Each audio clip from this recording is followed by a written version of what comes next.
Hola viewers, el día de hoy vamos a hablar sobre la neurooftalmología, la misma que no es más que la subespecialidad de la oftalmología que estudia las enfermedades del nervio óptico y sus conexiones dentro del sistema nervioso central, así como las enfermedades que afectan a los músculos motores oculares.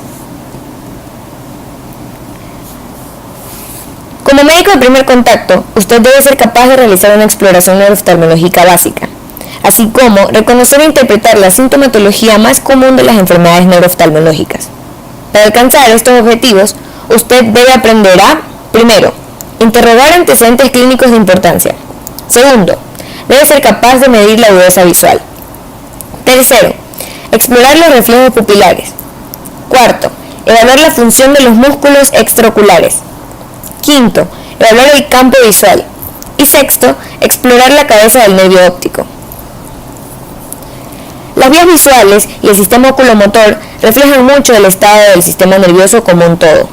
Es importante saber que alrededor del 35% de las fibras sensitivas que entran al cerebro lo hacen a través de los nervios ópticos, y se calcula que aproximadamente el 65% de las enfermedades intracraneales muestran signos o síntomas neurooftalmológicos. La exploración neurooftalmológica permite que el médico de primer contacto identifique alteraciones que ponen en riesgo la vida o enfermedades neurológicas que comprometen la visión y otras enfermedades sistémicas. Ejemplos importantes de estos son los tumores cerebrales, la esclerosis múltiple, el accidente cerebrovascular, arteritis de células grandes y aneurisma de arterias intracraneales. Es importante saber que la exploración neurooftalmológica debe contestar dos preguntas. Primero, si existe una lesión, ¿dónde está esta? Y segundo, en caso de existir enfermedad orgánica, ¿la causa de la pérdida visual será intracraneal, orbitaria o está en el ojo mismo? A continuación, es importante saber cómo explorar. Para esto, se debe simplificar hasta el punto de que solo se requieran algunos minutos del tiempo del médico de primer contacto o detallarse hasta el grado de requerir muchas horas del tiempo de un oftalmólogo para una revisión y exámenes sofisticados. Como método de exploración tenemos primero la prueba de agudeza visual. Este se considera el primer paso en cualquier exploración ocular. El principal síntoma de la mayoría de los pacientes con problemas oculares es algún grado de la alteración visual, por ejemplo, visión borrosa o ausencia de una región del campo visual. La determinación de la agudeza visual es una necesidad absoluta. El empleo de la cartilla convencional de Snellen es el mejor método actual y el más sencillo para medir la función de las fibras maculares, aunque cualquier material de lectura puede ser útil para fines de escrutinio.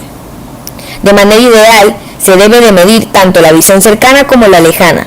Además, se debe registrar al utilizar los anteojos correctivos del paciente, en caso de contar con ellos. Como segundo método de exploración tenemos la prueba de campo visual. Es importante saber que nunca se debe omitir la valoración del campo visual durante una exploración ocular básica. La exploración del campo visual por confrontación es un procedimiento de escrutinio aceptado. Cada ojo debe examinarse por separado. Mientras el paciente fija la mirada en el ojo del explorador, con su ojo no ocluido, se le pide que cuente los dedos en cada uno de los cuadrantes del campo visual, ya sea una presentación única o simultánea de los mismos.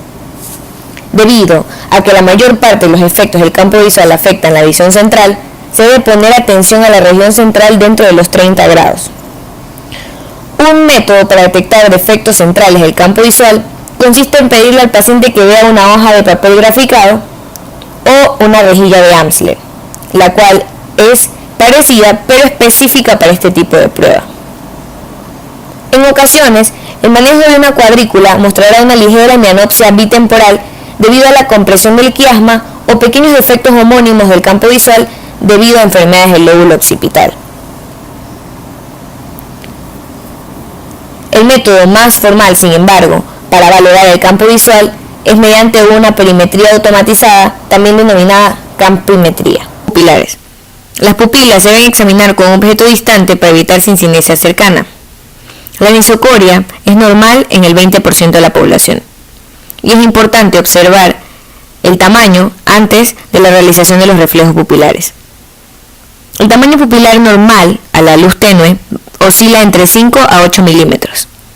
En el caso que haya una pobre dilatación pupilar, se debe a una alteración del sistema nervioso simpático, como en el caso de la pupila de Horner. Por otro lado, si es que existe una escasa miosis pupilar a la luz brillante, se puede dar por una alteración del sistema nervioso parasimpático, como es el caso de la parálisis del tercer par o midriasis traumática. En el caso de la prueba de balanceo de la luz, esta se realiza para detectar defecto pupilar aferente relativo, también conocido como pupila de Marcus-Kohn. Esta se puede deber a una lesión del nervio óptico o lesión retiniana extensa. Cabe recalcar que en las cataratas densas no se afectan reflejos pupilares. Luego tenemos la evaluación de la movilidad ocular. La movilidad ocular se debe evaluar siempre. Si es que la desviación ocular es igual en todos los campos, se habla de una desviación comitante, que se puede dar por problemas oftálmicos preexistentes. En el caso de que la desviación ocular sea mayor a una posición específica de la mirada, se habla de una desviación incomitante, cuyas causas pueden ser paralíticas o restrictivas. Por último tenemos la oftalmoscopía, que se evalúa mediante el fondo de ojo, en donde se pueden observar la apariencia del disco óptico, la mácula, presencia o ausencia de hemorragias, entre otras. Pero, ¿cómo evaluamos esto? Tenemos primero las alteraciones pupilares, las mismas que son el signo de localización más preciso de enfermedad neurológica. Pero antes de esto, se deben descartar enfermedades oculares y ya sea influencia local o sistémica de fármacos. Tenemos primero la pupila dilatada, la misma que se puede dar por razones como lesión en la rama eferente del reflejo pupilar, la compresión del tercer par craneal, aneurismas o la implementación de fármacos contra el mareo o gotas para dilatación. Tenemos la pupila tónica de Addy, la misma que es muy común en mujeres jóvenes y de presentación unilateral. A la luz habitual, la pupila tónica va a ser más grande que la contralateral y la reacción a la luz va a estar ausente o disminuida. Esta, si es que se encuentra por sí sola, no tiene importancia neurológica. Tenemos luego la pupila pequeña unilateral, que si reacciona con normalidad a la luz y a la acomodación, es de origen psicológico.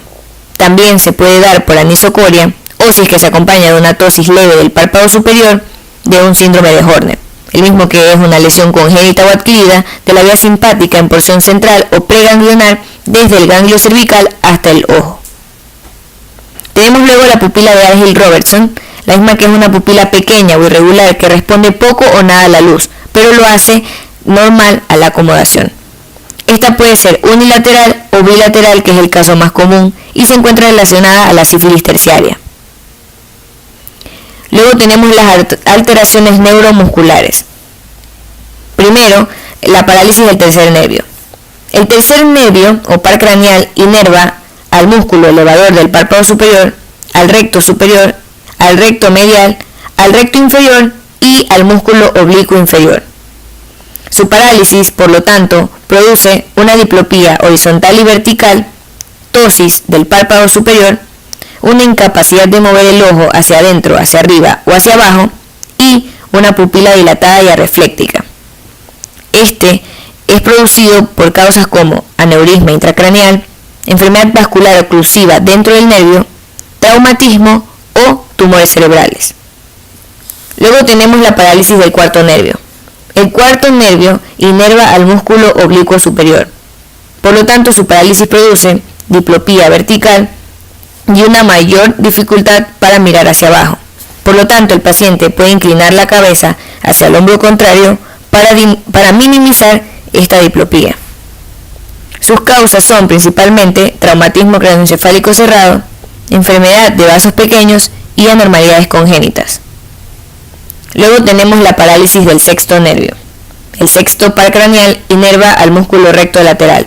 Por lo tanto, su parálisis produce pérdida de la abducción y una diplopía horizontal. Sus causas se encuentran en un 20% dada a tumores y en un 40% mayor al 40% producida por enfermedades microvasculares. Es importante decir que en pacientes mayores a 55 años que hayan tenido una parálisis del sexto nervio debido a enfermedades microvasculares, se recomienda un manejo inicial de observación, ya que en el 98% de las parálisis microvasculares se recuperan de manera espontánea en 3 a 4 meses. En adultos jóvenes menores a 45 años se indican imágenes de resonancia magnética. En el caso de los niños, el traumatismo es la principal causa con un 42%. También se encuentran otras causas como enfermedad posviral infecciosa, otitis media grave y vacunación. Si es que se trata de una enfermedad posviral infecciosa, si es que no se recupera en pocas semanas, es importante indicar la realización de neuroimágenes. Con miastenia grave. La miastenia grave es la enfermedad crónica autoinmune que interfiere con la transmisión neuromuscular. En su clínica se presenta tosis y diplopía, que además se va a caracterizar por fatiga, afectación del tercer, cuarto y sexto par craneal, parálisis en la mirada y oftalmoplegia internuclear. Tenemos que saber que esta no afecta a la pupila y su diagnóstico se basa en el uso de cloruro de edofonio. Terminamos con nistagmo. El nistagmo se denomina al movimiento espontáneo rítmico adelante y atrás de uno o ambos ojos. Puede ser en dirección horizontal, rotatoria o combinado. Se produce generalmente en alteraciones del sistema nervioso central con frecuencia en cerebelo o tallo cerebral. Estas van a ser ocasionadas por traumatismo, esclerosis múltiple, tumor cerebral y degeneración del sistema nervioso central. Existen 3 formas benignas del nistagmo. La primera se va a producir al final de la mirada, al momento en que el paciente intenta mantener los ojos en la mirada lateral externa. La segunda forma se produce secundaria a fármacos como antiepilépticos, barbitúricos y otros sedantes, y se produce por un nistagmo brusco en todas las posiciones de la mirada. La tercera forma es el nistagmo pendular de búsqueda, que será generalmente en alteraciones congénitas. El nistagmo congénito va a tener 3 características: la osilopsia, la visión borrosa lejana y que ven bien de cerca. Terminaremos con otro tema que son las enfermedades del nervio óptico. Tenemos que saber que se producen anormalidades de la cabeza del nervio óptico. Entre estas se encuentran el edema, la elevación de la presión intracraneal, la infiltración, la inflamación, la isquemia de la cabeza del nervio óptico y la atrofia secundaria. En la inervación del disco óptico se presenta una elevación anormal congénita del disco óptico. Esta va a ser una alteración benigna no progresiva. Se observa los bordes del disco óptico borrosos, el disco óptico elevado, la excavación ausente y un pseudopapiledema. Se suele relacionar con hipermetropía. Puede acompañarse o no de drusas, que son proteínas calcificadas que se observan en el disco óptico. Viniendo con otro tema, tenemos el papiledema. Este de aquí se va a producir por lesiones tumorales intracraneales. Tenemos el que se produce por un edema pasivo del disco óptico secundario a la elevación de la presión intracraneal. Para determinar que se trata de un papiledema completo debe cumplir estas características: hiperemia del disco, tortuosidad de venas y capilares, borramiento y elevación de los bordes del disco, hemorragia sobre y alrededor del nervio óptico.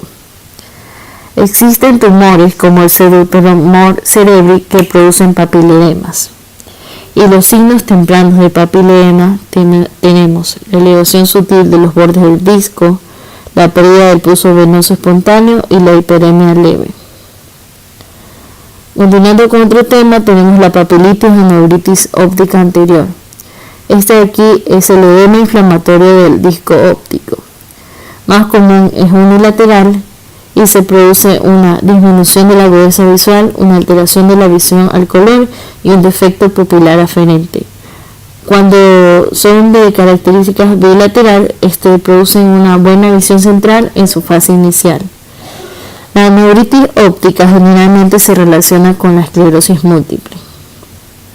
Tenemos la neuritis óptica retrovulvar, que se va a denominar la pérdida visual insidiosa con apariencia normal del nervio óptico al fondo de ojo y con dolor en los movimientos oculares.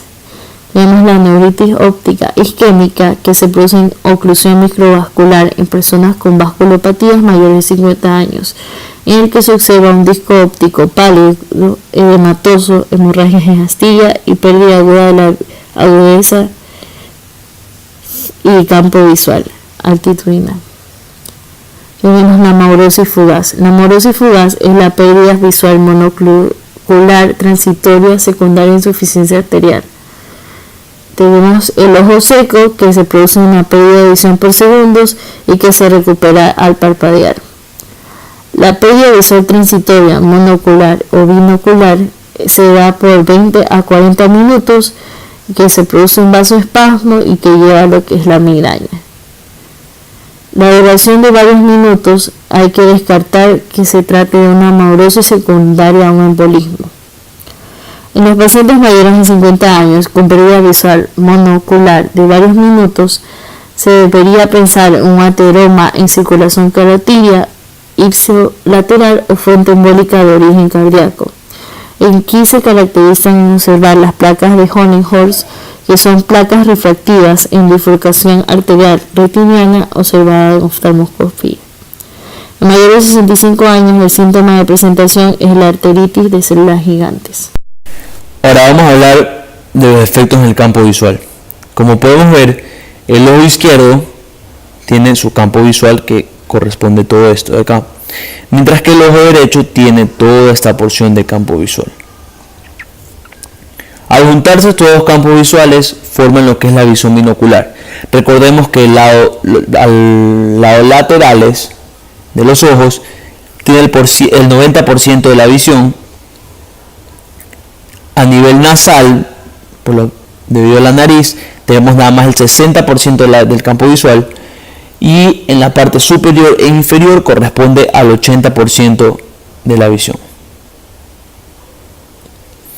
Muy bien, vamos a ver qué es un escotoma. Simplemente es la isla de disminución o ausencia de visión dentro de un campo visual, como podemos ver en la imagen inferior. Acá tenemos un campo visual normal y esto representa el escotoma, que simplemente es una isla o una mancha dentro de nuestro campo visual. Ahora, ¿qué es una hemianopsia? Hemi, mitad, es pérdida de la mitad del campo visual. Vemos un campo visual normal y acá vemos la hemianopsia, que estamos perdiendo ya sea la mitad del campo visual, derecha, izquierda, superior o inferior. Ahora, una hemianopsia altitudinal, su nombre dice altitudinal, vamos a ver si es de la mitad superior hacia arriba o de la mitad inferior. Entonces tenemos el hemianopsia altitudinal, corresponde o superior o inferior. Ahora, ¿qué es una hemianopsia homónima? Es la pérdida de la mitad derecha o izquierda del campo visual. Entonces tenemos la hemianopsia homónima, tenemos la imagen de acá, que ya sea el campo visual derecho o izquierdo perdido. La hemianopsia bitemporal es la imagen que tenemos acá, que es la mitad del ojo derecho, la mitad del campo visual derecho del ojo derecho está perdida, y la mitad del ojo izquierdo del campo visual izquierdo. Ahora, vamos a entender esta imagen de aquí. Para comenzar, tenemos que analizar que todo lo que vemos nasal se va a entrecruzar, entra entrecruzado a los ojos, y es por eso que lo nasal que vemos ingresa a nuestras fibras de la retina del lado temporal, mientras que el lado temporal de la visión de lo que vemos temporal va a entrar en nuestras fibras del lado nasal. Al igual que acá, estas nasales van a ingresar al lado temporal de la retina, mientras que esta imagen temporal va a ingresar al lado nasal de la retina. Muy bien, ahora vamos a ver, el primer ejemplo es una ruptura a nivel del nervio óptico de aquí. Por eso se presenta el ojo izquierdo, las fibras del ojo izquierdo están llegando sanas, y por eso tenemos un ojo izquierdo sano, mientras que el ojo derecho está opaco. Muy bien, ahora vamos a ver el 2. Tenemos una ruptura aquí a nivel del 2. ¿Qué nos estamos dando? Todo el campo visual del ojo derecho, porque estamos rompiendo todas las fibras que vienen, y una porción del campo visual del lado izquierdo. ¿Por qué ocurre esto? Porque vienen estas fibras que temporal entraron nasal y van aquí, y justo en el quiasma estas fibras hacen un leve levantamiento y van para atrás. Entonces este leve levantamiento de fibras es que nos estamos llevando, y por eso se representa como lo vemos acá. Muy bien, ahora vamos a ver un corte a nivel del quiasma óptico, una ruptura ahí. ¿Cómo se va a presentar? Nos estamos llevando fibras temporales que vienen aquí y se entrecruzan, por eso se presenta así el lado izquierdo, y el lado derecho tenemos las fibras temporales que ingresan del lado nasal y se entrecruzan. Entonces este entrecruzamiento es el que nos estamos llevando y se presenta con una pérdida bitemporal.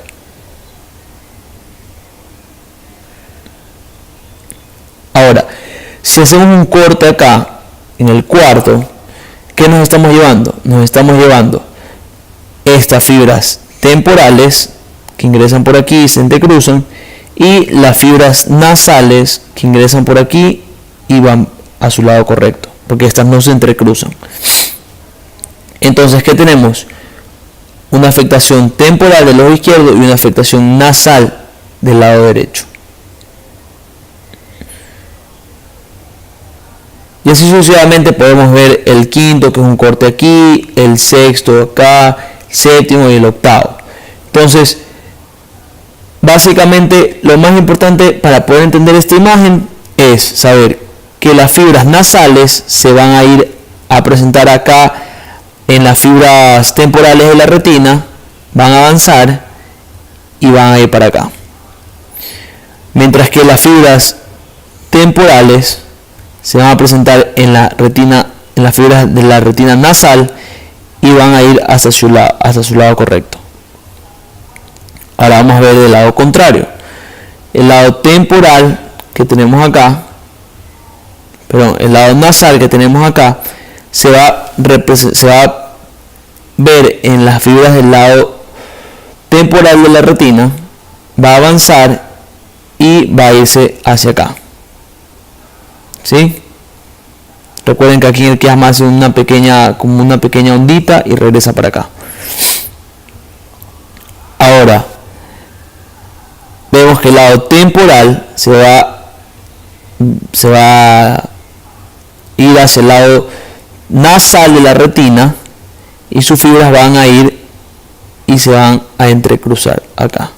Entonces, si esa parte entendemos, podemos entender el resto, y vamos a entender por qué si hago un corte aquí tengo solo pérdida visual del ojo derecho, si hago un corte acá me llevo solo la visión del ojo izquierdo, si hago un corte aquí en el quiasma cuáles me estoy llevando, y así sucesivamente.